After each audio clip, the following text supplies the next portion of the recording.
वृंदावन विहारी लाल की जय। राधा रानी की जय श्री गुरुदेव भगवान की जय। श्री राधे राधे। भक्ति प्रश्नोत्तरी कार्यक्रम प्रारंभ किया जा रहा है। आइए हम भक्ति संबंधित प्रश्नों को श्रवण करें। श्री राधे राधे गुरु जी, आपके श्री चरणों में कोटि कोटि दंड प्रणाम। प्रश्न है लुधियाना से। गुरुदेव, 2-3 दिन से प्रश्नोत्तरी में सुन रही हूँ निज मंत्र और शरणागति मंत्र में। तो मुझे निज मंत्र और शरणागति मंत्र दोनों मिला है। तो मैं शरणागति मंत्र को सुबह जपती हूँ और दिन भर चलते फिरते जपती हूँ। तो मुझे क्या ऐसा करना चाहिए और कौन सा मंत्र जपना चाहिए? दूसरा यह है गुरुदेव कि आपने मुझे सिंगल कंठी पहनाई थी, तो कितने राउंड की कंठी पहननी चाहिए? और तीसरा ये है गुरु जी कि गुरु पूर्णिमा में 2 दिन पहले आना या 2 दिन बाद भी आ सकती है? गुरु पूर्णिमा के दिन कोई विशेष महत्व होता है गुरु दर्शन पूजन का? श्री राधे राधे। ठीक है, ये प्रश्न है लुधियाना से नीनू का। और प्रश्न तो 2-3 दिन पहले आया था, आज नंबर इसका आ पाया। तो इनका पहला प्रश्न है कि निज मंत्र क्या होता है, शरणागति का मंत्र और दीक्षा मंत्र, इनमें क्या कुछ अंतर होता है, कब किस मंत्र को जपना चाहिए, और इस विषय में आवश्यक कोई जानकारी हो तो भी बताई जाए। एक प्रश्न पहले ये है। दूसरा माला की बात कि कंठी जो गले में पहनी जाती है उसकी बात समझनी है। तीसरी बात है कि गुरु पूर्णिमा पर आए या आगे पीछे आए। यही 3 प्रश्न है ना। तो आप ये समझ लीजिए कि जो हमारी परंपरा में मंत्र मिला है, अर्थात जो हमारे आचार्य के द्वारा चलाया गया, श्री राधे राधे, जो हमारे आचार्य, जैसे यदि आप निम्बार्काचार्य संप्रदाय के हैं तो निम्बार्काचार्य जी के द्वारा जो चलाया गया, हम रामानंदाचार्य जी के संप्रदाय के तो हमारे रामानंदाचार्य जी के द्वारा चलाया गया। ऐसे ही संप्रदाय के आचार्य के द्वारा जो मंत्र चलाया गया उसी मंत्र को निज मंत्र कहा जाते हैं। तो क्या इसके अलावा दूसरा भी मंत्र होता है? इसके अलावा किसी को मान लो जैसे हमने श्री राम जय जय राम ये बोल दिया, यही जपना है, तो निज मंत्र तो यह नहीं है, अर्थात संप्रदाय के अनुसार नहीं है। संप्रदाय वाला मंत्र निज मंत्र हुआ, और भगवान के नाम से संयुक्त कोई भी मंत्र दिया गया वो भी दीक्षा में दिया जा सकता है। और एक शरणागति का मंत्र होता है, वो भी संप्रदाय के अनुसार ही होता है।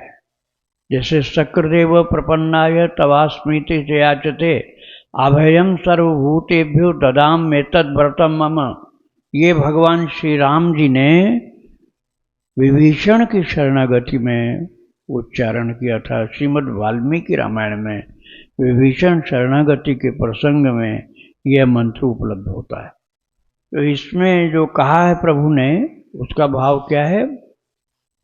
शक्रदेव प्रपन्नाय, सकृत एव, सकृत माने एक बार भी कोई शरणागत हुआ, शरण में आ गया, तो शक्रदेव प्रपन्नाय तवास्मि, तवास्मि अर्थात मैं आपका हो गया, मैं आपका हो गया, ये तवास्मि का अर्थ है। तवास्मीति च याचते, और याचना कर रहा कि प्रभु मैं आपका हो गया, आपके चरणों में आया हूँ, और दंडवत कर लिया भाव से और याचना किया। तो प्रभु क्या कहते हैं? अभयम सर्वभूतेभ्यो ददामि, मैं समस्त प्राणियों मात्र से उसको अभय प्रदान कर देता हूँ, अर्थात निर्भय बना देता हूँ। एतद व्रतम मम, प्रभु कह रहे हैं ये मेरी प्रतिज्ञा है। और भगवान की प्रतिज्ञा फिर टलती नहीं है, क्योंकि रामो द्विर ना भी भाषते, भगवान राम 2 बार नहीं बोलते, एक ही बार बोलते हैं, वही सत्य रहता है। तो सत्य न हो तब 2 बार बोलना पड़े, जब सत्य बोल दिया तो दोबारा क्यों बोलेंगे? तो भगवान कहते हैं एक बार मैं, मेरी शरण में कोई आकर कहता है प्रभु मैं आपका हो गया, और याचना करता है कि मैं आपका शरणागत ही रहना चाहता हूँ। तो ऐसी याचना करके अभिवादन करता हुआ, प्रणाम करता हुआ, दंडवत करता हुआ जो शरणागत हो जाता है, उसको समस्त जगत से मैं निर्भय बना देता हूँ सदा के लिए। और ये मेरी प्रतिज्ञा है। ये राम जी ने विभीषण की शरणागति प्रसंग में कहा।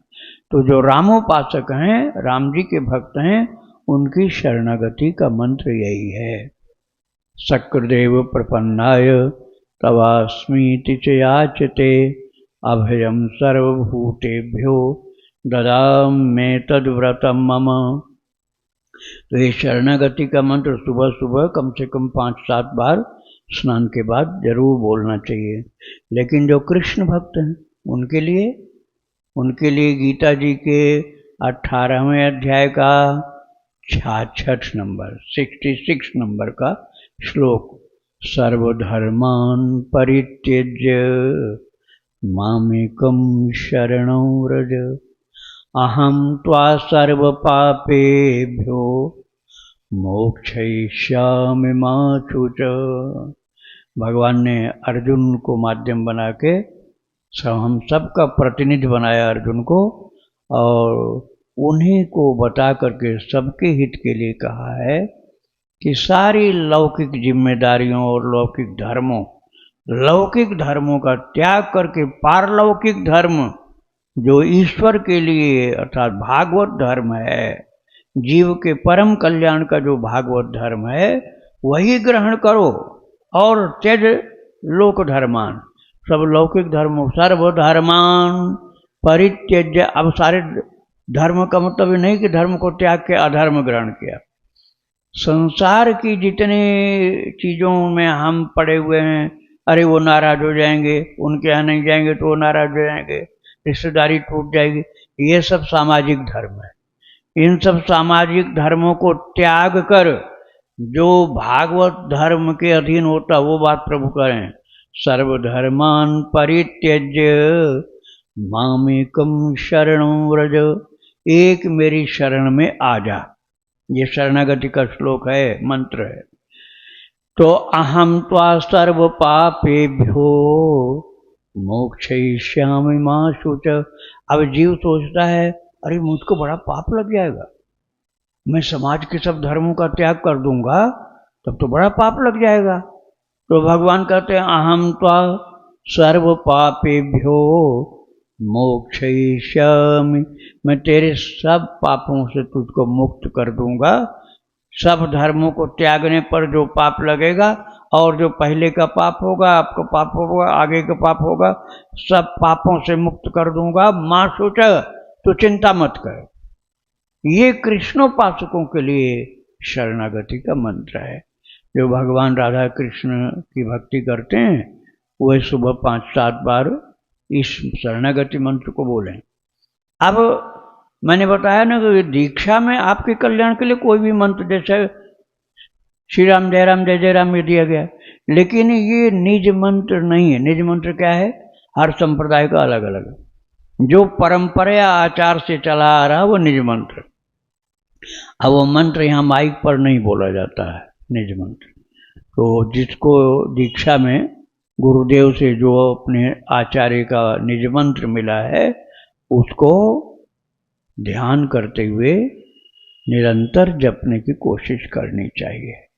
इससे बहुत भक्ति की शक्ति प्रकट होती है, बहुत महिमा है। शरणागति मंत्र के द्वारा भगवान की शरण हो जाने का अभय कवच प्राप्त हो जाता है, सुरक्षित हो जाता है, भक्त हो जाता है। और अब एक तीसरा प्रश्न रह गया गुरु पूर्णिमा का। ये गुरु पूर्णिमा के ही दिन आना जरूरी है कि आगे पीछे भी आ सकते हैं? देखो, जिसके लिए कोई बाधा नहीं आने जाने में, वो गुरु पूर्णिमा के दिन ही आवे तो सर्वोत्तम होता है। और यदि किसी को गुरु पूर्णिमा को दीक्षा लेनी है तो एक दिन पहले आना चाहिए। लेकिन दीक्षा आपकी हो चुकी है या दीक्षा नहीं लेनी है और गुरु पूर्णिमा को आप आना चाहते हैं, किंतु तबीयत खराब हो गई या भीड़ के धक्का मुक्की से आप घबरा गए, तो आप उस दिन नहीं आएंगे तो केवल सत्संग छूट जाएगा आपका, लेकिन भाव यदि अपना सच्चा रखो तो 2-1 दिन आगे या पीछे भी आकर गुरु महाराज का पूजन कर सकते हो आप। गुरु पूर्णिमा आप 1-2 दिन आगे पीछे मना सकते हो, लेकिन दीक्षा लेनी है तब तो उसके 1 दिन पहले आना होगा। पूजन करने के लिए आप आगे पीछे भी कर सकते हो। सत्संग आप डायरेक्ट आमने सामने बैठ के लाइव सुनना चाहते हो, प्रत्यक्ष सम्मुख बैठ के, तब तो उसी दिन यहाँ उपस्थित होना होगा। और यदि इंटरनेट के द्वारा सुनना है तो लाइव नहीं हो रहा है तो यूट्यूब में आप सुन लेंगे। तो दीक्षा वाले को तो उस 1 दिन पहले आना पड़ेगा, और लोगों को यदि आने में कोई बाधा नहीं तो उसी दिन आओ। कोई ज़्यादा बाधा है तो 1-8 दिन आगे पीछे भी आ सकते हैं। तीनों प्रश्न का उत्तर हो गया। कंठी को लेकर पूछी थी। हाँ, कंठी वाली बात रह गई। कंठी वाली बात यह है कि गले में आपको कंठी एक पहनाई गई। अब आप मान लो राधा कृष्ण की उपासना करते हो तो कुछ लोगों का यह कहना है, सभी का ऐसा कहना नहीं है, कि जो युगलोपासक है उनको कंठी भी युगल होनी चाहिए। युगलोपासक अर्थात सीताराम जी दोनों, बालराम के उपासक एक कंठी पहन सकते हैं, सीताराम जी के उपासक हैं युगल कंठी पहने। ऐसे ही लड्डू गोपाल केवल आपके आराध्य हैं, उन्हीं की पूजा करते हो तो आप केवल एक कंठी पहन लो, और राधा कृष्ण दोनों की पूजा करते हो तो आप युगल कंठी पहन लो। और कभी मान लो कंठी नहीं है, एक टूट गई, तो उस दिन एक ही पहन लो, कोई दोष नहीं लगेगा। फिर जब मौका मिले तो 2 पहन सकते हो आप। अब किसी को ज़्यादा पहनने की रुचि है, प्रेम है, तो वो तो पंचमाला भी पहन सकता है। 1-2 की जगह 5-5 मालाओं का बना हुआ पंचमाला रहता, वो पहन लो। या और ज़्यादा तुलसी में प्रेम है तो चाहे जितने पहन लो, 108 माला पहन लो, कोई बाधा नहीं। श्री राधे राधे। श्वेता त्रिपाठी जी गुरुजी, करवदा छत्तीसगढ़ से इनका प्रश्न है। मैं एक गर्भवती हूँ गुरुजी, मैं अपने बच्चे के लिए राम नाम लिखना चाहती हूँ, उसके लिए क्या लिखूँ जिससे मेरा बच्चा सही हो? संकल्प लेके राम नाम लिखना चाहती हूँ गुरुजी, कृपया करके आप मार्गदर्शन करें। अपने इष्ट देव का नाम, जैसे आप राम उपासक हो तो सीताराम सीताराम सीताराम ये लिखो, या श्री राम जय जय राम लिखो। और लेखन के साथ साथ आपको एक काम और करना होगा, धीरे धीरे बोलना होगा। इतनी आवाज़ होनी चाहिए कि आपके कान को सुनाई पड़े। जो आप नाम बोल रहे हो वो नाम आपके कान को सुनाई पड़े। आप ठीक से बैठ जाओ। हाँ सही, ऐसे बैठो जैसे हम बैठे। अच्छा, तो आप स्टूल पर बैठ सकते हो, पीछे स्टूल रखा है ना, उस पर बैठ जाओ आप। श्री राधे राधे। तो मैं बता रहा था कि आपको जो नाम जपना है, अपने इष्ट देव के अनुसार नाम हो, उस नाम को इतनी ऊंची आवाज में बोलो कि आपके कान को सुनाई पड़े। और आप लेखन करो तब भी वो नाम बोलते रहो, और नहीं लिख रहे हो तब भी वो बोलते रहो। तो गर्भस्थ शिशु के लिए लाभकारी तब होगा जब आप वैखरी वाणी से बोलेंगे, वाचिक जब करेंगे, बोल बोल कर करेंगे, मानसिक नहीं। मानसिक में तो भूल हो जाएगी, कहोगे हमारा तो चल रहा है, हमारा तो जब चल रहा है। चलता कुछ नहीं, अब मान लेते हैं कि हमारा चल रहा है। धोखा दे रहा है मन आपको। बोल बोल के करो नाम जप, निरंतरता तभी हो पाएगी। तो आपके गर्भस्थ शिशु का भी कल्याण होगा और आपका भी कल्याण होगा। श्री राधे राधे। सहारनपुर से गुरुजी, इनका प्रश्न है, गुरुदेव मैं जानना चाहती हूँ कि वर्तमान समय में अधिकांश महिलाओं का किसी न किसी कारण से अपने पति एवं घर के बड़ों के साथ अपेक्षित व्यवहार नहीं है। निश्चित ही वे इस अपराध के कारण पाप की भागी हैं। इससे बचने का साधन क्या हो सकता है? शुरू में क्या पूछा? वर्तमान समय में अधिकांश महिलाओं का किसी न किसी कारण से अपने पति एवं घर के बड़ों के साथ अपेक्षित व्यवहार नहीं है। निश्चित ही वे इस अपराध का कारण पाप का भागी बनेंगे। इसका बचने का साधन क्या हो सकता है? ये जो आप प्रश्न पूछ रहे हो ना, यदि इसी की आपकी जगह पर कोई माता पूछती तो ये प्रश्न दूसरा हो जाता। माता पूछ रही, वो महिलाओं की बात कह रही कि महिलाओं की तो सास बहू वाली बात होगी यहाँ। तो सास बहू वाली बात होगी, अपनी बेटी का पहले अवगुण देखना शुरू करो, बहू का अवगुण बाद में देखना। बेटी का अवगुण पहले देखो, अपना अवगुण पहले देखो, अपने अवगुण देख करके उनको ठीक करो। अपनी बेटी में अवगुण देखो, वो दिखलाई नहीं पड़ता जल्दी, वो तब दिखलाई पड़ता है जब उधर से शिकायत आती। जब ससुराल से शिकायत आती है ना, तब भी मानने को तैयार नहीं कि मेरी बेटी ऐसा करेगी, तब भी झगड़ा कर देंगे ना, मेरी बेटी तो ऐसा कर ही नहीं सकती है।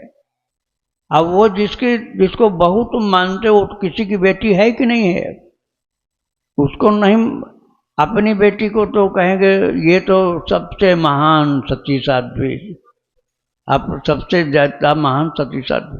अरे भाई, अपनी चीज का अवगुण पहले देखो, अपने शरीर में क्या गड़बड़ी उसको देखो, अपनी बेटी में क्या गड़बड़ी उसको देखो, ठीक करो, नहीं तो तुमको भी अशांति करेगी और ससुराल में भी अशांति करेगी। बाद में बहू के अवगुण देखना शुरू करो, तब धीरे धीरे सब ठीक हो जाएगा। अवगुण देखना है तो अपना ही देखना शुरू करो, और दुनिया में अवगुण भरा हुआ सबका ठीक कर लोगे क्या? अपना ही ठीक हो जाए तो बहुत बड़ी बात, अपने ही अवगुण ठीक हो जाए तो बहुत बड़ी बात है।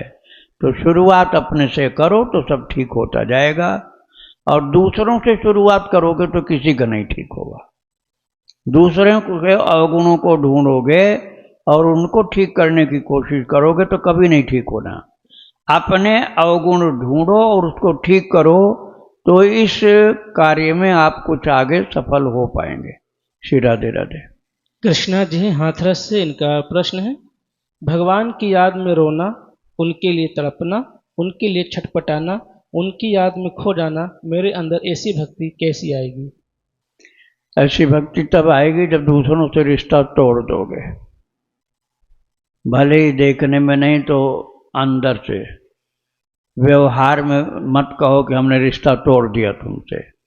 अब पति पत्नी ऐसे रिश्ता तोड़ देंगे तो घर में महाउपद्रव, महाभारत हो जाएगा कि कैसे ऐसा कर सकते। तो वो बोल के नहीं करना, उसको मन ही मन करना है। सबसे रिश्ता नाता तोड़ने के बाद तब भगवान से नाता पक्का होता है, और जब रिश्ता भगवान से पक्का हो जाएगा और जगत से तोड़ने के बाद तब भगवान के लिए प्रेम उत्पन्न होना शुरू होगा, और जब भगवान के लिए प्रेम उत्पन्न होना शुरू होगा तभी आंसू आएगी, रोना आएगा, व्याकुलता होगी, भगवान के लिए चिल्लाओगे, रोओगे, और ठाकुर जी की कृपा भी शुरू होगी। किंतु इसके लिए भक्त चरितावली बहुत सहायक है। भक्त चरितावली, भक्तों का चरित्र श्रवण करना, पठन करना, ये बहुत सहायक है। इसलिए और लोगों से मन को हटाओ, अर्थात रिश्ता तोड़ो, भगवान से रिश्ता जोड़ो, और भागवत भक्तों का चरित्र श्रवण करो, तो ये लाभ आपको मिलना शुरू हो जाएगा। श्री राधे राधे। अतुल कुमार नोटियाल जी हैं, नैनबाग टिहड़ी गढ़वाल से, इनका प्रश्न है, कुछ लोग कथाओं में मत गजेंद्र जी को लंका नरेश विभीषण का पुत्र कहा गया है, जिन्हें प्रभु श्री राम ने अपनी लीला पूर्ण करने के पश्चात अयोध्या का कोतवाल नियुक्त किया। वहीं मध्य प्रदेश के कामद वन क्षेत्र, जहां प्रभु श्री राम ने लक्ष्मण जी की अनुमति से 11 वर्षों तक गुप्त रूप से निवास किया, वहां एक प्राचीन शिव मंदिर में मत गजेंद्र जी की भगवान शिव के रूप या उपासक के रूप में पूजा होती है। कृपया स्पष्ट करें कि क्या ये दोनों कथाएं एक ही मत गजेंद्र से जुड़ी हुई है, या ये दो भिन्न व्यक्तित्व के जिनके नाम समान हैं? ये भगवान राम जी के मुख्य आप अंगरक्षक या प्रतिनिधि रूप में सेवक समझिए, अर्थात मुख्य सेवक। आप जब चित्रकूट जाएंगे ना, तो चित्रकूट में राम घाट पर आप जाइए तो मत गजेंद्र नाम का शिव जी का मंदिर है। चित्रकूट में राम घाट पर मत गजेंद्र नाम का शिव जी का मंदिर। और चित्रकूट में पुराने लोग जो जानकार हैं वो सुबह सुबह सबसे पहले उन्हीं की पूजा करते हैं, शिव जी की मत गजेंद्र भगवान बोलते हैं। तो ऐसे ही शिव जी ही अधिकतर भगवान राम के तीर्थों में मत गजेंद्र कहलाते हैं। श्री राधे राधे। महाराज जी, मैं पंजाब से हूँ। गुरुदेव, सबसे पहले मैं आपसे क्षमा मांगना चाहती हूँ, क्योंकि दो दिन से इसी प्रश्न पे अटकी हुई समाधान मुझे मिल नहीं रहा है। मैं खुल करके आपको बताना नहीं चाहती थी, लेकिन गुरुदेव सही समाधान के लिए मुझे लगता है खुल करके बताना पड़ेगा। गुरुदेव, मेरी बेस्ट फ्रेंड थी, वो बहुत भक्त थी, उनका बराबर वृंदावन आना जाना लगा रहता था, और वह साधु संतों की काफ़ी चर्चा करती रहती थी, बहुत भक्त थी। मैं भी पूजा पाठ करती थी, परंतु संतों के पास इतना आना जाना नहीं था। वह संतों के बारे में बताती रहती थी, अपने गुरुदेव के बारे में बताती थी। एक बार मैं अपने फ्रेंड के साथ उसके गुरु के आश्रम पे गई, और वहाँ पर उनके गुरुदेव के द्वारा मुझे काफ़ी प्रेम मिला। मेरे सर पे हाथ रखे, अपना शीत प्रसाद भी मुझे भेंट किए। मुझे बहुत अच्छा लगा, और वहाँ का वातावरण भी मुझे बहुत अच्छा लगा। उसके बाद मैं अपने फ्रेंड के साथ बराबर आने जाने लगी उस आश्रम में, हर 2-4 महीने पे, और गुरुदेव का मेरे प्रति बहुत ही स्नेह प्रेम बढ़ता गया। और फिर मैं हर महीने अकेले ही आने लगी गुरुदेव के पास। लेकिन लगभग साल 1.5 साल में ऐसे अकेले जाते रही, फिर कुछ ऐसे झूठी अफवाहें उड़ने लगी और मेरे और गुरुदेव को लेकर के, जिसके कारण मुझे बहुत दुख हुआ। फिर मैंने आना जाना कम कर दिया। मुझे लगा कि मेरे कारण कहीं गुरुदेव बदनाम ना हो जाए, तो मैंने आना जाना कम कर दिया। लेकिन 2-4, जैसे मैं पहले हर महीने जाती थी, फिर मैंने 2 महीने, फिर 4 महीने से कम कर दिया। गुरुदेव को शायद कुछ लगा, फिर उन्होंने मुझे कसम दी अपने कि अब तुम बताओ, तो मुझे बताना पड़ा। तो मुझे ऐसी सी कुछ अफवाहें सुनने को मिला, तो इस कारण से मैंने गुरुदेव आना कम कर दिया। गुरुदेव को बहुत दुख हुआ। उन्होंने कहा, 4 लोगों के बातों में आकर के तुम आना बंद मत करो, तुम आते रहो, लोगों का काम क्या है लोग कहेंगे। गुरुदेव मैं फिर से आना जाना शुरू कर दिया, और सन 2004 में मेरी फिर उन्हीं गुरुदेव से मेरी दीक्षा भी हो गई। और 2005 में मैंने आश्रम के बगल में ही जमीन ले लिया। लेकिन जमीन लेने के बाद 3 महीने बाद ही मेरे पति का जॉब कनाडा में लग गया, जिसके कारण हम लोग कनाडा में चले गए और वहीं शिफ्ट हो गए। साल 2 साल में हर एक बार आती थी, 15-20 दिन में गुरुदेव का आश्रम पे रुकती थी, खूब प्रेम स्नेह मिलता था। लेकिन कोविड के टाइम पर, 2020 में कोविड के टाइम पर जो गुरुदेव का फ़ोन आया कि ज़मीन जो है वो सरकार के कब्जे में जा रही है, इसी कारण से तुम इसे आश्रम के नाम में मेरे नाम कर दो, तुम जब आओगी वृंदावनवास के लिए तो फिर तुम बना करके रह सकती हो। श्री राधे राधे। तो मैंने फिर जब 2000 लॉकडाउन कोविड खत्म हुआ 2021 में आई, और मैंने वह पूरा आश्रम, मेरा नाम था उसमें, लेकिन मैंने गुरु जी का भी नॉमिनीज में नाम चढ़ा दिया, और उसके बाद चली गई। सन 2023 में मुझे मेरी फ्रेंड की तरफ से ऐसा सुनने को मिला कि गुरु जी का व्यवहार कुछ गड़बड़ सा हो गया है, और वहाँ एक स्त्री को रखे हैं, और अब उन्हीं से ज़्यादा उनका लगाव हो गया। पर मैं इस बात को खंडन की, और मैंने अपने फ्रेंड को बहुत डांटा, समझाया, और मेरी बातचीत बंद हो गई। और कई लोगों से फिर भी सुनने को मिला, लेकिन मैंने सबसे नाता तोड़ लिया जो भी गुरुदेव के बारे में ऐसा बोलते थे। गुरुजी महाराज जी, मेरा गुरुदेव के प्रति बहुत समर्पण भाव था, बहुत ही मैं गुरुदेव के अलावा किसी को ना जानती थी ना मानती थी। जो भी गुरुदेव के बारे में मुझे उल्टा सीधा या कुछ ऐसा बोलता था, मैं उनसे नाराज ही हो जाती थी, यहाँ तक कि मैंने रिश्ता ही खत्म कर दिया। लेकिन जब 2024 में मेरे पति का एक्सीडेंट होने के कारण उनका जॉब छूट गया, और फिर मुझे 2024 के नवंबर में ही भारत आना पड़ा। और जब मैं यहाँ आश्रम में आई तो मुझे आश्रम में आने के लिए गुरुदेव ने मना कर दिया। मैंने कहा ठीक, मैं बाहर रुक लूँगी, एक दिन के लिए, तो भी मना कर दिया। लेकिन मुझे कुछ डांट हो, जब पता किया तो पता चला कि जो मेरी ज़मीन थी वह उस स्त्री के नाम करके वहाँ पर वह जगह बना करके दे दिया गया है। तो गुरुदेव, क्या यह एक छल कपट नहीं शिष्य के साथ? क्या एक गुरु को एक शिष्य के साथ छल कपट शोभा देता है? तो गुरुदेव, मेरा प्रश्न यही है कि क्या अब मुझे गुरु दीक्षा लेनी चाहिए दूसरा, और या फिर इसी मंत्र को जो मैं अभी जो 20 वर्षों से जपती आ रही हूँ, 21-22 वर्षों से, इसी के जपूँ, या फिर मुझे गुरुदेव बनाने चाहिए दूसरे? और इन कर्मों का जो भी प्रारब्ध होगा, क्या गुरुदेव को उसका मिलेगा या नहीं? बस यही पूछना चाह रही थी गुरुदेव। श्री राधे राधे। श्री राधे राधे। ऐसी परिस्थिति में श्रद्धा नहीं टिक सकती है, क्योंकि छल कपट किया गया और बेईमानी, सीधी बेईमानी। जमीन आपकी और आपसे छीन ली गई, दूसरे को दे दी गई, बिना आपकी राय के आपकी जमीन आपसे लेकर के किसी एक अन्य को दे दिए गई, तो ये तो बेईमानी की बात हुई, बहुत भयंकर बेईमानी है। तो जहाँ पर नीयत ऐसी खराब हो जाती है और बेईमानी होने लग जाती है, फिर वहाँ तो श्रद्धा जल्दी टिकती नहीं। इसलिए वहाँ तो अब जाना भी रुक गया आपका, तो अब वो गुरु वाला भाव रहेगा नहीं आपका, क्योंकि आपकी प्रॉपर्टी को उन्होंने बिना आपको सूचित किए आपसे छीन कर दूसरे को दे दिया, तो ये गलत हुआ, बहुत गलत हुआ है। तो अब आपको इस दीक्षा लेना है तो जमीन जायदाद से बच कर रहना, आगे के लिए ख्याल रखना पड़ेगा आपको कि अब कोई भी जमीन जायदाद का संबंध नहीं रखना लेन देन का, नहीं तो अब ये बड़ा भारी धोखा हो गया, आपके साथ धोखा हुआ, बेईमानी हुई। तो अब आप कहीं दीक्षा यदि लेना, श्रद्धा आपकी जमे, तो जमीन वाला काम इस प्रकार की प्रॉपर्टी का मत करना।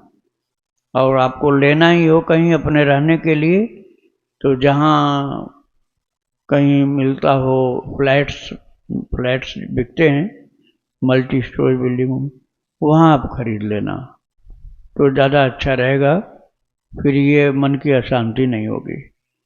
श्री राधे राधे। माता जी का कुछ प्रश्न है गुरु जी। क्या जीते जी पिंडदान करना उचित है? देखो, अपने इस शरीर का भी नाम पिंड है।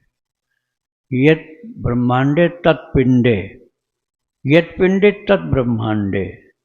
यत् पिंडे, पिंडे मतलब इस शरीर में, जो इस शरीर में है वही ब्रह्मांड में। हमारे शरीर में भी सूर्य चंद्र हैं, हमारे शरीर में भी इंद्र देवता, वरुण देवता, सब देवता हैं, प्रजापति देवता हैं, हमारे शरीर में भगवान भी हैं, हमारे शरीर में पवन देवता भी हैं। देवी देवताओं की शक्ति से शरीर चलता है, नहीं तो मुर्दा हो जाता है। तो यत् पिंडे तत् ब्रह्मांडे, जो इस पिंड में है वही ब्रह्मांड में है। तो क्या प्रश्न था इनका? जीते जी पिंड दान करना उचित है? तो पिंड दान का मतलब यहाँ ये होगा कि ये जो शरीर, ये पिंड है और इसी को भगवान के लिए दान कर दो, और किसी के लिए दान नहीं किया जाएगा। ये केवल भगवान के लिए इस पिंड अर्थात शरीर को दान कर दो, यही पिंड दान जीते जी होता है। और वो कर्मकांड वाला मुर्दे के लिए जो किया जाता है, वो पिंडदान मरे बिना नहीं होता है, और वो भगवान के लिए नहीं होता है, वो तो उस मरे हुए प्राणी के लिए होता है। तो आपको अपने स्वयं पिंडदान करना है तो अपने शरीर को ठाकुर जी के सम्मुख डाल दो, दंडोत कर लो और कह दो मैंने अपने पिंड को दान कर दिया। अब जो कुछ, देखो दान करना केवल मुंह से बोलने से नहीं चलेगा।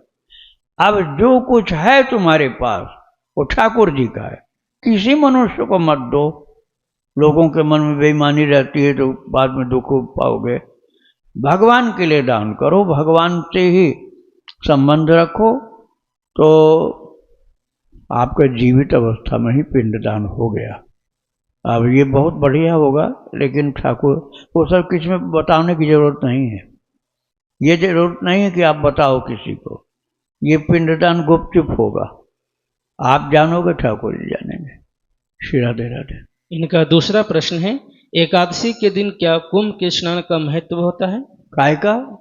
एकादशी के दिन कुंभ का स्नान का महत्व है।